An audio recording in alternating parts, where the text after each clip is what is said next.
Ayan guys, nakabalik ulit tayo dito sa kay Balones Duck Farm.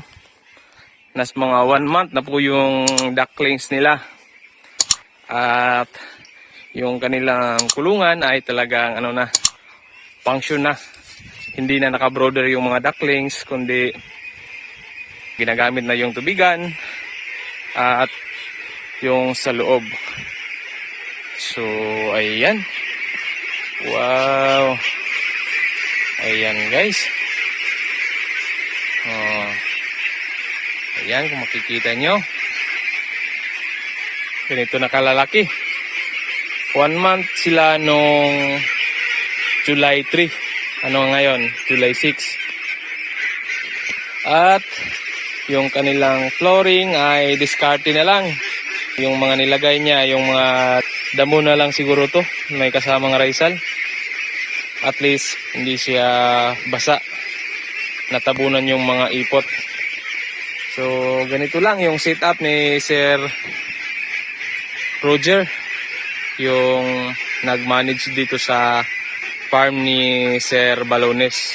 Dito, isang box ay 100 heads or mga 110 heads. Kasama na yung lalaki. At aakyat lang dyan at doon yung kanilang tubigan. Ganun din dito guys. 100 heads din kada box at may 5 box po ito. So maglalaman po ito ng 500 heads female.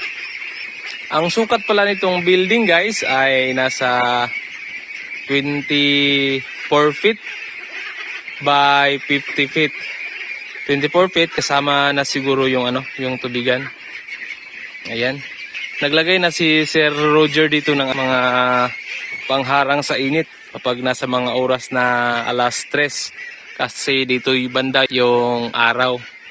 So nilagyan niya ng harang para hindi talaga makapasok yung init sa loob at baka maapektuhan yung ating mga ducklings. Ayan guys, ganito na kalalaki yung mga itik ni Sir Balones. At dito na side ay dito niya nilalagay yung mga feeds at saka raisal. Ayan. At pupunta naman tayo dito guys sa tubigan para makita nyo yung setup ng tubigan dito. Ayan, fully function na talaga guys yung kanila ang tubigan. Nung last vlog natin ay hindi pa ito na-install. So ayan guys, meron pang dito, gripo. Para kung sakaling merong huhugasan. Makaligo yung caretaker guys. At ayan, tinamnan pa ng gulay dito. Maganda kasi ito guys kasi yung lupa ay mabuhaghag, so maganda taniman ng gulay. Ayan. At dito din tinaniman din ni Sir Reggie ng mga ito.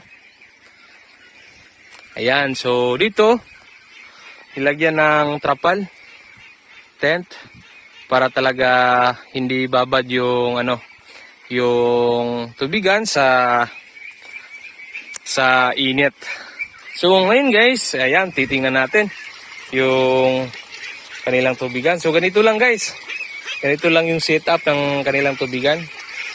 At ngayon ay nililinisan ni Sir Roger yung painuman. So talagang kung makikita natin, halos andito sila lahat guys, umiinom ng tubig. Kasi talagang mas ganadong uminom yung mga itik natin kapag presko yung water. Walang amoy. Talagang bago na bago yung tubig. So, ayan guys. Yung tubigan. Yung kulungan ni Sir Roger. Ayan, dadaan tayo dito. Ayan. Tak. So, yan. At Dito naman guys, nilagyan yung mga harang sa walang hagdanan para hindi direktang tumalon yung itik. So talagang dito dadaan yung mga itik sa hagdanan. At kapag naglaying na sila, safety talaga yung mga itik natin. So ayan, maya-maya titingnan natin si Sir Roger na magpapakain ng mga itik. So atin pong i-zoom out yung kabubuang forma ng building ni Sir Balones, yung kanyang duck house. At tinaniman na din dito ng mga saging guys, oh, para meron ding konting lilim kapag ano na, malabong na yung mga saging dito.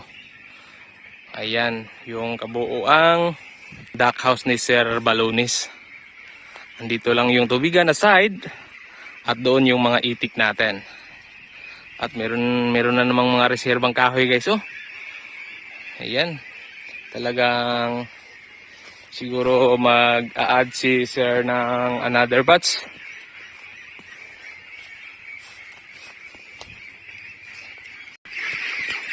Ayan na guys.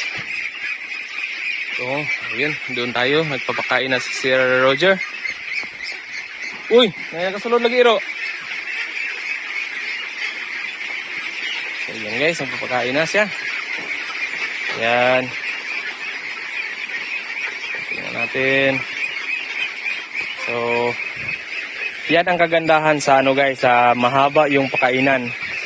Para hindi talaga sila mag-uunahan. Kumbaga, hahanap lang sila ng pupwestuhan. So, talagang ano, kahit pa paano, meron ding makain talaga. Ayan, dito guys, oh, naghihintay na. Ayan, hintay lang kayo. Ayan guys. So, ang nadagdag pala dito sa mortality kay ni Sir Roger guys, ay ano, isa lang.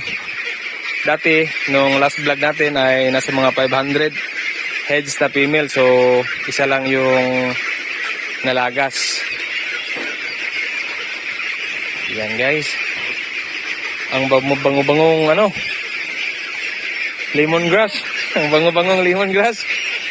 Yan guys, yung nilalagay niya dito guys, yung mga waste sa ano, ina-harvest na lemongrass. Gamit ka ni Gapon. Yan guys, ang ganda tingnan guys. Yan.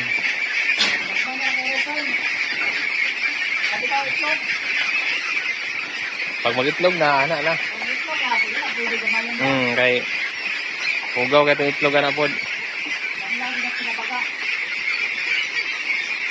Ayan guys. Ang gandang tingnan.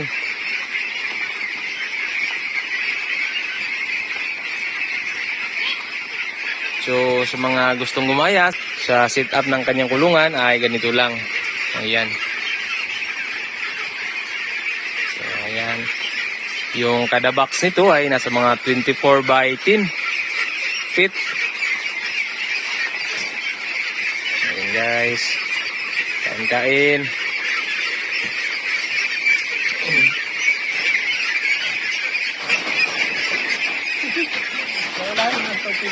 Ha? Guys, dito na naman tayo nga box. Sa pangalawang box. Ayan.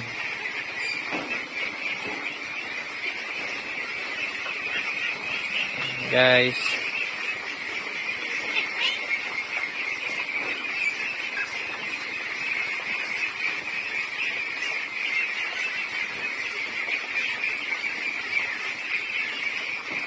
Ayan. Grabe. Duko-duko gitrada ba no? Malipong mo duko-duko. Ang lawg. Pati isa mo tagpamunay itong itlog oh ah. Malipong ay. Duko. Yan ala. Kain kayo mga batiktik. Ah. Dali pagbutang ako diri kuan. Dito to gikan siguro sa taas pod. Yan. mga 3 ka bulan. Ug tunga. Hindi na ko rin gini nga. Ito. Magkuhan ko ani mag ako ani pamitan na ko ni. Kanang pakao mo buntag hapon. Oh. Kaya niya na kanang magpili. Oh. Ay kani kinahanglan pa nila karon og buwan. Ayan guys, dito na naman guys, pan-last na box. Dagaan butang ni andong din ko ano. Itong mga sa tanglad. Tanglad. Ayan. Kain ng mga balitik. Ayan guys.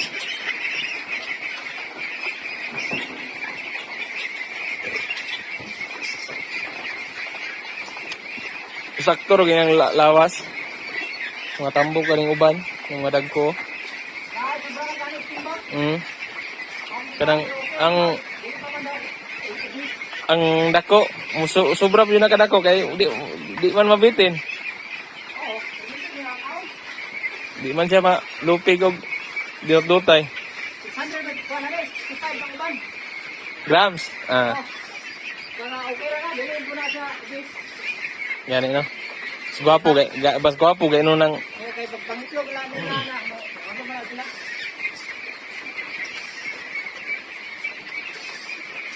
guys, hala. So, ganito yung style guys kapag gusto natin na maiwasan natin yung mga mortality. Talagang lahat yan, meron talagang nakakain yan kada lagay ng pagkain. Hindi man busog pero meron talagang makakain. So, ayan.